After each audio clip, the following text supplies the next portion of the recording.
I have reached a milestone. This week will mark 10 years of marriage for me and my wife. And over the decade, I've learned a few things that I think every husband needs to know. Welcome to Fathering Our Future. I'm Anthony Vandegrift. I'm not the perfect dad, but every day I am trying to be better. And for today's episode, I'll go ahead and say something that should always be understood, but I'm also not the perfect husband. But every day I am also striving to be a better husband for my wife.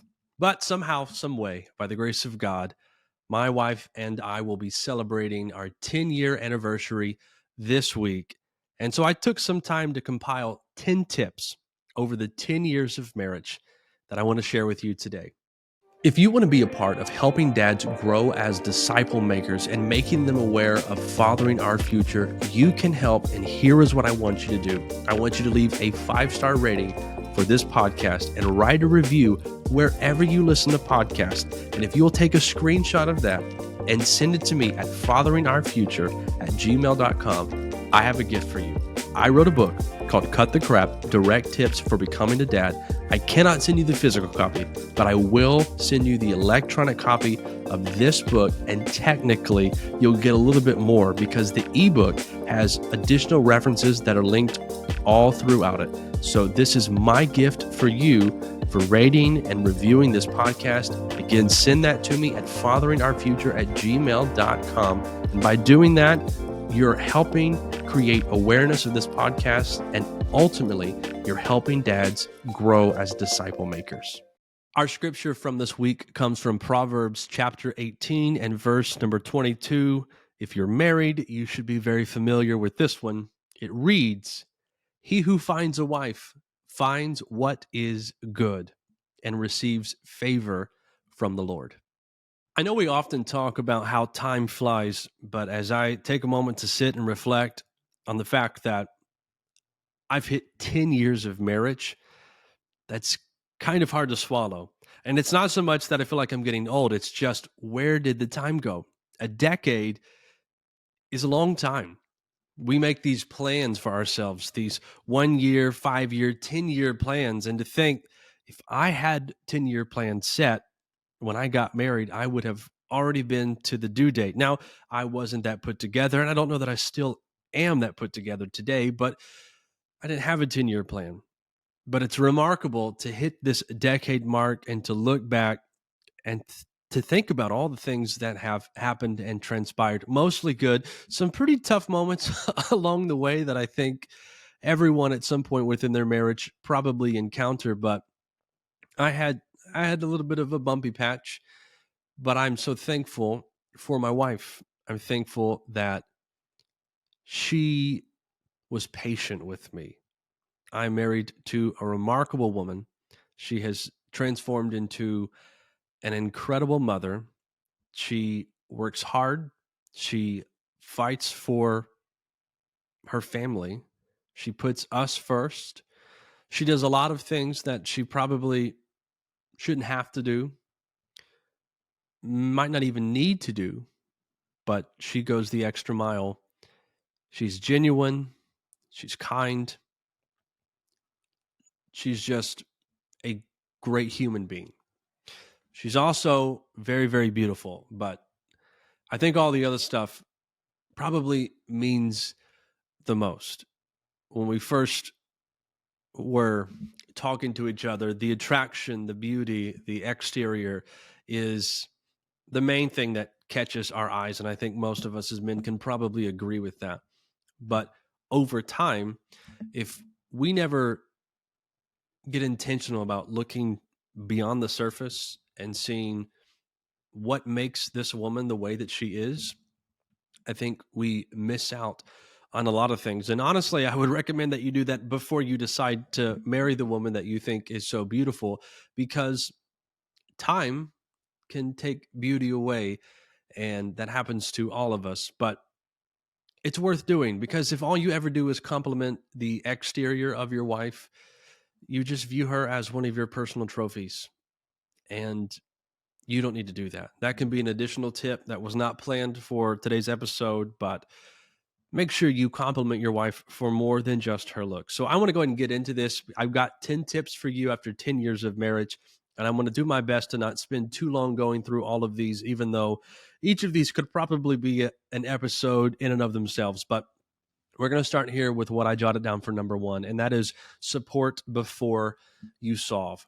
As men, I totally get it. We have that Mr. Fix-It mentality. It is innate within us. It's intrinsic, and instinctively, we want to rise to the occasion, solve every problem, and just keep going on with our life. But in marriage, that cannot be the way that we proceed with our wife when she is talking to us. Because when our wife is opening up to us, it's more than just words. She's not just reading off some sort of a word problem on a test and saying, here's what I'm dealing with. I need help. When she's talking to us, when she's talking to you, when my wife is talking to me, it's here's my emotions. Here's how I feel. Here's what I'm wrestling with. Here's why this is a problem for me. This is where it stems from. It's way more than just you have to get the right answer to the test question. And so what they need most from us is support. They need to know that we're listening, that we hear them, and they need to have some sense of validation with whatever they're dealing with. Affirm to them, yeah, that is a sucky situation. I'm sorry that you're going through that. And just support them in the moment. Don't try to solve. If there's an opportunity to solve, if you're prompted to solve, then give your opinion. But I would also advise that you don't give your opinion every time you offer it as if it is obvious, understood, and just blatant. Don't give advice in a way that can make your spouse feel dumb or belittled. Support, have some empathy, and then wait for the right moment to solve.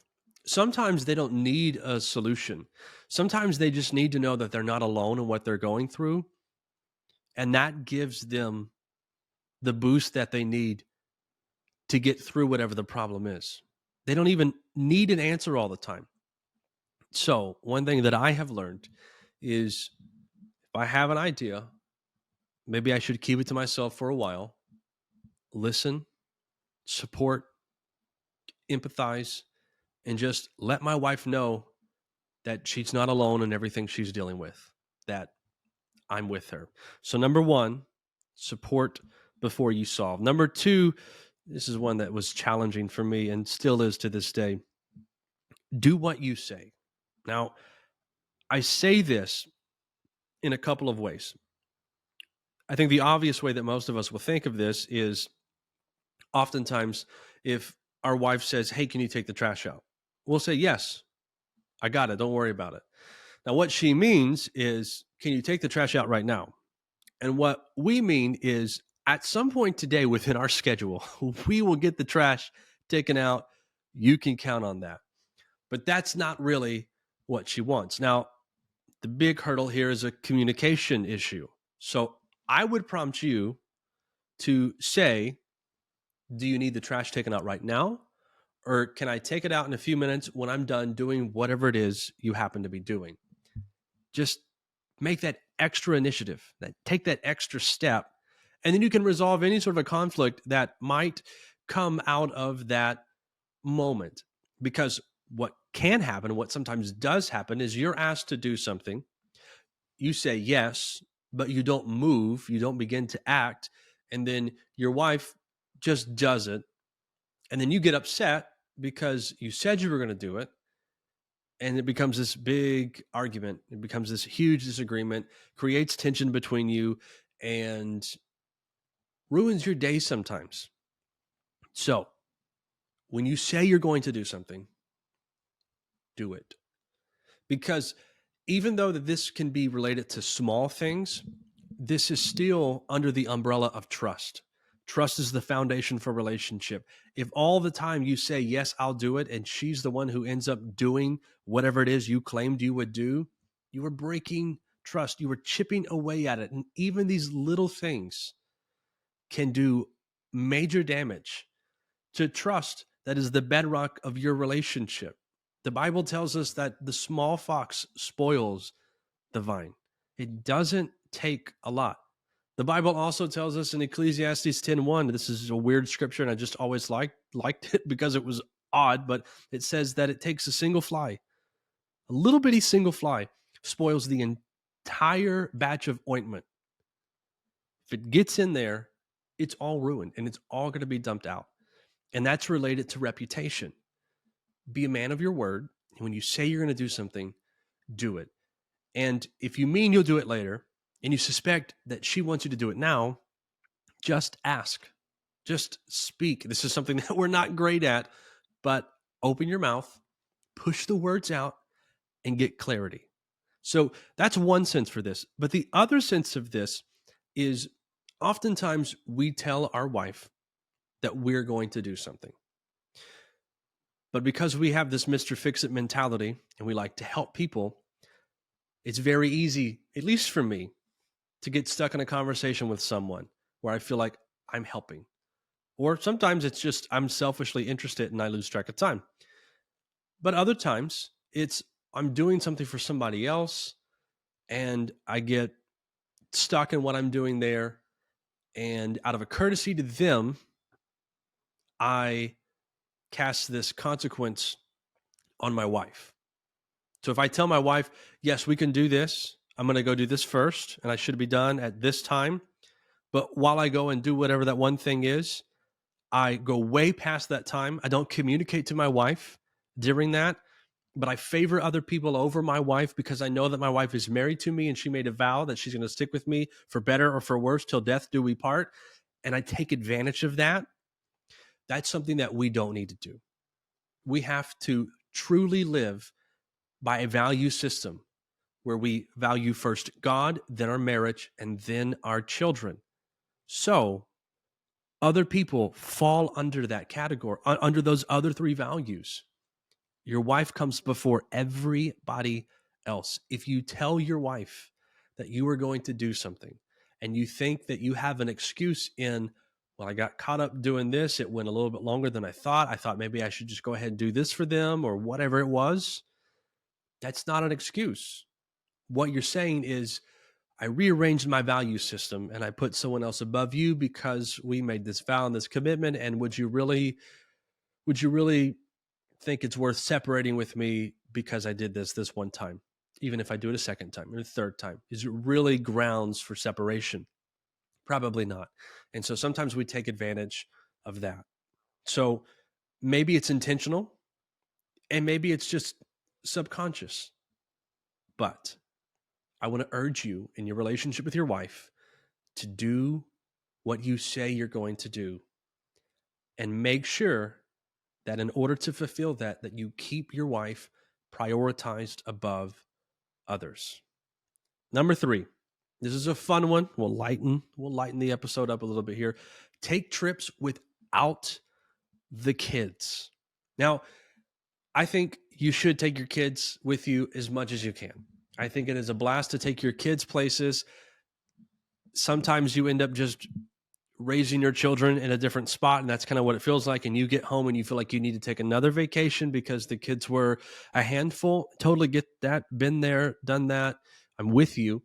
But still, I think it's worth having those experiences. And I think if you can adjust your expectations, that it's not all that bad. I would highly recommend you go back and listen to the interviews that I did with Ryan O'Neal. He has taken his 3 kids around the world, and his youngest daughter at 18 months had been to 6 times as many countries as I have visited at the age of 33. So if you want some tips and tricks, go check out those interviews with Ryan O'Neal. But you have to make sure that, again, you live by this value system. First God, second your marriage, then your kids. Your wife comes before the children. You have to make sure that you are prioritizing time with her. Take trips without the kids. If you've got parents that you can fly them to, I don't care if your parents live in China, fly them to China and then go on your trip. Make it happen. Somehow, some way, make it work. There are churches that often do date nights for people. If you can figure out a church nearby that does something like that, then maybe it's just a singular date that you're able to do. But if you're not having isolated time with just you and your wife, you're going to create problems and you're not even going to realize that you're creating them. You're going to be stuck in the monotony of life. And then 10 years later, you're going to realize, why do we have tension? Why is there a problem between us? It's probably because you never prioritize time for you and your wife. And that's probably what it will stem from. So make sure that you take trips with your wife. I would highly recommend that you take a cruise, because unless you buy the Wi-Fi, your phone doesn't work. Unless you get off on a particular island or wherever you happen to be. That's what we do. And it's nice. And our kids have so much fun with their Papa and Gigi that even if we try to call them, they're not interested in talking. So it's a really nice getaway, and it's kind of all inclusive, and it doesn't cost that much to take a cruise. So I would recommend that. But tip number 3, make sure you are prioritizing getting away with just your wife. Number 4, we're going to get back to the difficult stuff. This one is open up. Now, what I mean by this is I don't want you to just talk. I don't want you to just talk about your day. I want you to open up about how you feel about your day, your emotions, what you're dealing with, what you're wrestling with. If you try to bottle everything up and think, I will just willpower my way through this, you're going to leave your wife wondering. And you don't want to do that, because you and your wife are supposed to be two that have become one. That is the biblical definition of marriage. You shouldn't be keeping things from your wife. You shouldn't have a private life that your wife doesn't know about. And those emotions that you try to keep private, she should also be aware of those. It's not the easiest thing to do the first time or the second time. But the more you do it, and the more you realize, hold on, I actually married someone that I can trust with my emotions, as ironic as that might sound, it becomes easier. It becomes easier to open up. I'm still not great at this, but I have had moments where I got to a point and I just had to sit down and I said, this is what I'm dealing with. And there's no solution that comes out of it. But I will tell you this, your wife is probably a lot better at the support before you solve thing than you are. And it's nice to know that there was some validation in that conversation. It's also nice to know that you're not alone and that you have support. So I'm going to highly recommend that you open up, because I know you have emotions. And if you have kids, you definitely have emotions. I was the never cry individual, and then I had kids, and now I can't make it through some of these stupid cartoons that they watch without wanting to just, leak a little bit from the eye. I can't watch Avengers Endgame where Tony Stark dies at the end without having to walk out of the room before I bawl like a baby. I can't do it because kids made me emotional. So I know you have emotions.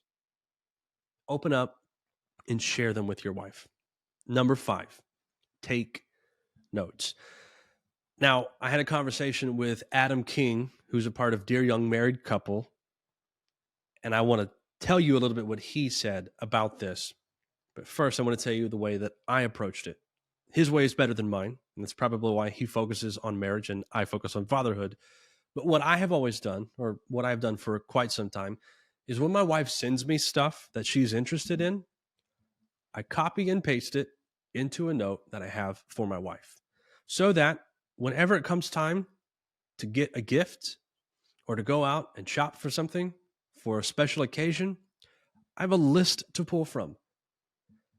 Part of me always thought that if I can't remember it, then it's not authentic. It's not genuine. If it's not just top of mind and right on the tip of my heart, then it's not sincere. That it's just kind of this canned reaction. And that's a load of crap. That's an excuse that I think we tell ourselves so that, I don't know, we end up still getting something lousy, or we don't get anything at all, but somehow we feel justified in that because it was genuine. At least we genuinely just didn't know what to do. And so we can find some weird assurance in the fact that we were authentic in our forgetfulness and laziness. It's a dumb excuse. Don't be that way. Take notes. So I have taken notes of gift ideas, things that my wife is interested in, places that she wants to go, things that she would like to acquire. I take notes of that. Now, what Adam King talked about in the last interview that I did with he and his wife, Carissa, he referenced the Queen of England and he referenced the servants and how they bring her things without her prompting. They know her routine, they know her schedule, they know what she likes and when she likes it. And so Adam said, if they do that for the Queen of England, how much more should I do that for my wife? And so that's something that he started to do that I would highly recommend. It is a very smart thing to do. So if your wife has a difficult drink order at Starbucks or wherever it is that she likes to visit, write it down, learn it, take a note. You don't necessarily have to commit it to memory, but you do need to have it cataloged somewhere so that you can reference that. And maybe my wife typically likes a coffee around 2 o'clock. If you happen to have free time within your schedule and you can go and you can grab that coffee and you can bring it to her at 2 o'clock and it's a total surprise, she will love it. Even if she was craving something different that day, she will so appreciate the gesture. So don't be afraid or intimidated or think that it's tacky to take notes of your wife. Learn her and her ways and write it down. Take notes. Number 6, back to something that I think is fun. Learn to cook. Now, you might be the grill master, and maybe that's how you can contribute. That's cool and all. But for me, it's not always convenient to go out and fire up the grill and make steaks or burgers or whatever it is. Some people, it's easier to do. It's not always the convenient thing for me to do. So along the way, I learned how to cook some things. Now, the benefit to this is you get to treat your wife. You get to also serve your wife. If your wife is the one who primarily cooks, she will so appreciate the fact that you say, hold up, babe, you go sit down or you go spend time with the kids. I've got dinner tonight. It might be awful the first time, but she's going to appreciate the fact that you stepped in and gave it a shot. Now, before you just up and randomly decide to give it a shot, you might take some baby steps to getting to a place where you feel moderately confident that dinner is going to be edible. So when I first got married, I didn't know how to cook an egg. So my wife showed me a thing or two, but I also YouTubed it. I just looked up some videos on YouTube, like how do I cook an egg? So I saw Gordon Ramsay's fancy way of doing this. Apparently it's a big deal, the way he makes his scrambled eggs. I don't quite do it like him because I'm not Gordon Ramsay, but still, I learned some things, learned some techniques, learned some theory behind how to cook particular things. Another thing that I did that I would also recommend is try one of these meal kit services like HelloFresh. That's the one that we used, but they also have Blue Apron. There's probably some other ones out there. But try something like that because what they do is they give you all of the ingredients. They give you this big card with the instructions, and all you have to do is follow the instructions. If you can read, you can cook. So if you try something like that, you'll get exposure to cooking with different things. You'll get some practice. You'll have some guidance. You'll have the instructions right in front of you, and it helps. It really does. And the more you do it, the better you get at it. So there are times where, hey, I'll take care of dinner. And you know how much my wife appreciates that? A lot. And your wife will appreciate it too. So maybe you learn how to cook one thing. And that's where I started. I learned how to cook some Mexican quinoa dish. My wife loved it. Start with one, but learn how to cook because it's a great way to serve your wife. And as husbands, that's what we are called to do. Number 7, going back to something difficult here. We're going to get real for a moment. And that is, if you have problems, I want you to get help. I want you to get help for your problems. Now, what I'm talking about are the things that you do in private that you're not comfortable with your wife knowing. If you're not okay with your wife knowing what you do in private, then what you do in private is not okay. It's not okay to do if you can't be honest about it. So this could be lots of things. This could be pornography. If you've got a problem with that, you need help. Don't think that you can just willpower your way through that. People get addicted to things and they think, when I get married, I'll grow up and I'll kick the addiction. Getting married isn't some magical thing that kicks addictions. Having kids, it's another milestone in our life that we think, oh, this will help me. Having kids does not help you overcome addiction either. Get help. I don't care if it's pornography. I don't care if it's substance abuse. I don't care if it's gambling of some sort. Whatever it is, whatever your vice is, whatever it is that poisons and plagues you, get help. Because if you deal with these things in secret and you're constantly being pulled away and you're constantly going through this struggle, eventually truth comes out. Eventually that distress you're in will manifest itself in other ways.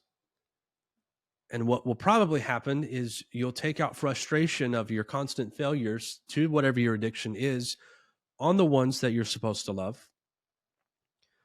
There's nothing good that comes out of it. Problems are not a good thing to keep around. Problems are things that you need help with, that you need to fix, that you need to overcome. So, whatever it might be, if you have a problem, you need to get help and you need to resolve it. Because if you don't, they're going to put a strain on your marriage. They're going to put a strain on your ability to be the leader that your family needs you to be. Don't think that you can keep it in secret forever. Don't think that you can always keep it private. It will come out. So, if you have a problem, make sure you get help.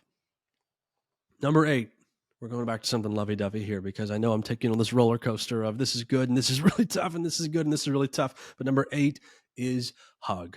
This is a simple one, but it is such a helpful thing. In the morning, hug your wife. Before she goes to work, hug your wife.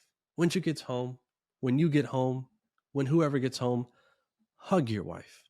Throughout the day, randomly, if you're with each other, hug your wife. I don't think you can hug enough. You can probably hug too much because if you never let go, you never get anything done. But I think you know what I mean. As you're just walking past each other through the house throughout the day, just take an extra moment and just give your wife a hug. Hold on to her. I wish I had been a little more diligent in my preparation for this podcast because I had read this study and I thought I should pull that, and I didn't, full confession. Maybe you can look it up, but there was a study that talked about the impact of giving somebody a hug for 20 seconds and everything that the body begins to do when it's embraced for 20 seconds. Just take the time to give your wife a hug periodically, and at least once a day, just hold on to her a little longer than usual. Hit the 20-second mark. Don't count it out in your head because then you're not focused on what you're supposed to be doing. But just hold her and just kind of get lost in that moment. Maybe talk to her while you're hugging her. But just give her a hug. Be a goofball. Be silly. Nibble her neck. I don't know what you do. Just, you know what I mean. Make sure you hug your wife. And make sure you do it often. It's these little things like this that help marriages last. You've probably seen the little clips where old couples are interviewed. They've been married for 900 years. What's the secret? Oh, well, we still hold hands. It's those little things like that. For me, hugging has been one of those things. So hug your wife. Number 9, you have to grow.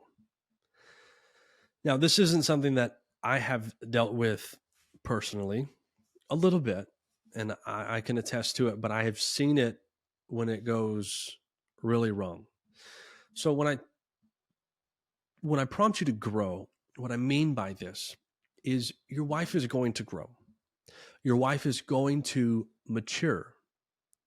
And if you never do, you're going to grow distant because she's going to become someone that you don't remember her being.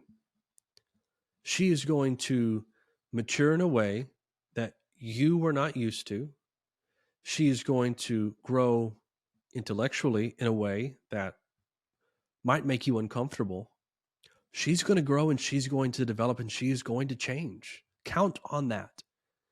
And if you don't, if you think, well, I'm married now, I've reached the mark that we all strive for. I got there. Now I can just kick back and relax and just go with the flow of things.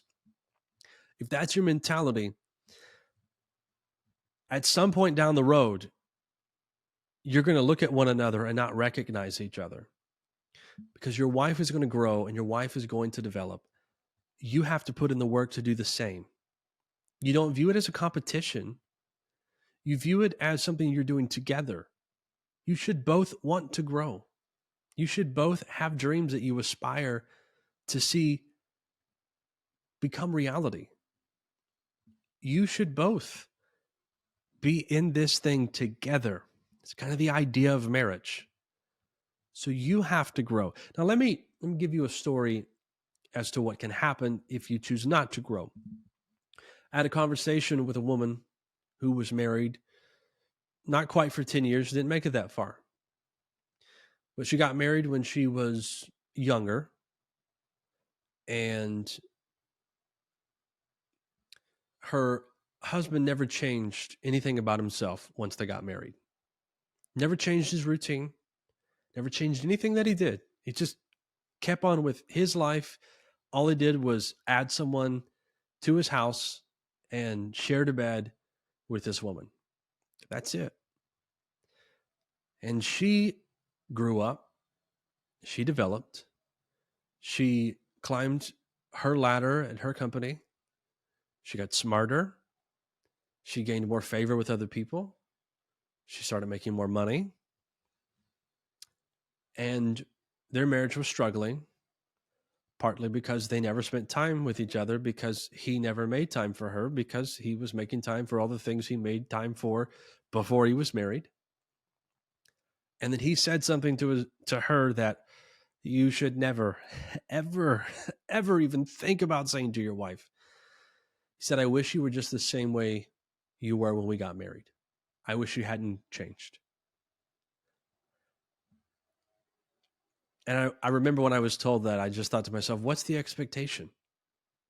Do you really think that someone just shy of 20 is going to go through the next few years of their life and not develop? There's a lot of development that happens in children. There's a ton of development that happens in the teenage years. But even after you graduate high school and you go into college and you get a job and you get real world experience, there's still change that happens. There's still a lot of change that happens, probably up till 25. And then even after that, we still continue to change and go through things. You have to really work to not change your life as you continue to grow old and mature. Well, like I said, they didn't make it to the 10-year mark. If you think that you can go on with your marriage and not grow and just stay how you are and be complacent, your wife will outgrow you. If you want to grow old with your wife, you have to grow together. So make sure that you're being intentional about your life, about your education, about your health, about your career, whatever it is that you are pursuing. Make sure that you are putting forth an effort to grow. And number 10, give of yourself. This is part of serving. This is Paul's message in Ephesians 5:25. Husbands, love your wives as Christ loved the church and gave himself for it. This is what we are called to do. But here's the thing that I want to just bring to the surface on this last point. And that is that when it says that we love our wives as Christ loved the church and gave himself for her, the idea here is that you're giving yourself into the hands of another. similar to what Paul talks about in Romans 12, presenting your bodies as a living sacrifice. When the sacrifice was brought to the altar by the priest, there was no negotiation period. The goat or whatever it was wasn't like, hold up, I think maybe if you let me eat a little bit more, then this will be better. If you just give me 5 more minutes, or can you take me for a walk first? I'd really like to digest this food. There's no conversation that happened with the sacrifice and the priest. They took the sacrifice to the altar and they did with it what they determined to do with it. And this is how Paul talks about us presenting ourselves to God, that we just give ourselves over to his hands. And this is the same language that we find in Ephesians 5, that Christ gave himself over. It wasn't his will. It wasn't about him. It's not what he was doing and what he wanted to do.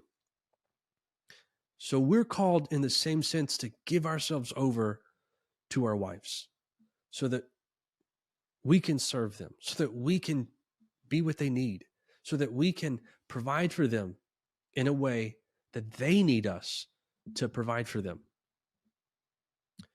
This is the mentality that we have to have. And I know this is talked about often, and I know most husbands have probably heard this, but I included it in the list because this is something that I think we have to continue to work on each and every day, because there's still a little bit of self deep down in there, and there probably always will be. And coming to terms with, I put her before me. Sometimes that means I'm going to get the short end of the stick, but I'm called to serve her. I'm called to serve her, to give myself for her. So sometimes this might mean you work and you're tired and you get home and she's tired too. You get up and you take care of the dishes. You get up and you sweep the floor, whatever it is. If you have an opportunity to say, I'm going to put myself in this state where I don't get the benefit, but it means you can get a benefit, then I'm going to do that. I might not enjoy it. I'm not saying you have to enjoy always getting the short end of the stick to serve your wife, but it's not about enjoyment. It's about doing it because it's the right way to do it. It's the model that Christ has set for us. It's not always easy, but it is good and it is right. And that's something that we've got to come to terms with. And that's why I wanted to add it right at the end of the list, because it's a mentality that we have to constantly remind ourselves to keep, that this isn't about me. I'm here to serve her. This isn't about me. I'm here to serve her, to give for her, to love her. And I'm to do it just like Christ loved me. He didn't get appreciation for what he did. Some people still never accept what he has done, but he did it anyway because it was the right thing to do. And that's how we're called to love our wives. So every day work on that mentality that I'm supposed to give myself over to her, to serve her, to love her. Here's the list one more time. My 10 marriage tips after 10 years of marriage. Number 1, support before you solve. Number 2, do what you say. And with that, make sure you don't take advantage of the relationship you have with your wife so that you can do things for other people above doing things for her. Number 3, take trips without the kids. Amen. Hallelujah. Number 4, open up, share your emotions with your wife. Number 5, take notes, make life easy on yourself. Learn your wife, take notes. Number 6, learn to cook, get in the kitchen, chop it up. Number 7, get help with your problems. This could be a close friend. This could be a pastor. This could be a therapist, counselor, fatherinourfuture@gmail.com. And I'll do my best to help you or get you help. Get help for your problems. Number 8, hug. Just hug your wife. Number 9, grow. Be intentional about your maturity in this life. And number 10, give of yourself. self. Seek to serve your wife and to have that mentality that Christ had for us. Those are my 10 marriage tips after a decade of marriage. Still hard to believe, but there you go. These are things that I've learned along the way that I'm still working at. Again, I said it at the beginning, but I will echo it one more time. Not the perfect husband. I'm not telling you this because I've mastered all of these things. I'm telling you this because I've realized these are 10 things that I wish I would have started working on a long time ago. But now I'm working on these things, and eventually, sometime down the road, maybe decade number 2, I'll be a little closer to having these things down, and hopefully you will too. So let's close out with a word of prayer, and then you can go listen to something else. Lord, thank you for the institution of marriage that you crafted. Thank you for the relationships that we have, the comfort that we can have in those relationships. I pray that every husband listening would take to heart what your word instructs us to do. That at the core of everything that has been talked about today, there's a mentality of service. There's a mentality of giving. There's a mentality of loving as you loved us. I pray that you would help us with that. I pray that you would prompt us and remind us continually that it's not about us, that that's not what we're living for, that first and foremost, it's about you. But secondly, it's about our wives. So give us the wisdom, give us the strength, give us the courage to love our wives as you have instructed us to love our wives, and help us to grow in these relationships so that we can be beacons of truth and light to our children, and that from our families can flow your goodness and your righteousness and the benefits of your kingdom to those that we come in contact with. We ask all of this in your great name, in Jesus' name, amen. Well, thank you so much for being with me. I am with you on this journey called fatherhood. If you need anything from me, fatheringourfuture@gmail.com, and I will happily get back with you and help you however I can. But this is Fathering Our Future. I'm Anthony Vandegrift, and I hope you will join me next time. I want to thank you again for listening to Fathering Our Future and for endeavoring to grow as a dad. But I want to ask you to become more than just a subscriber. I want to ask you to consider becoming a supporter of Fathering Our Future. Whether it's a one-time gift today or a monthly commitment, whatever you give, it's not too small. It will contribute to Fathering Our Future, continuing to grow and to expand and to reach dads. All you have to do is go to fatheringourfuture.com, click the donate button, and give whatever you would like to give. Thank you, and God bless.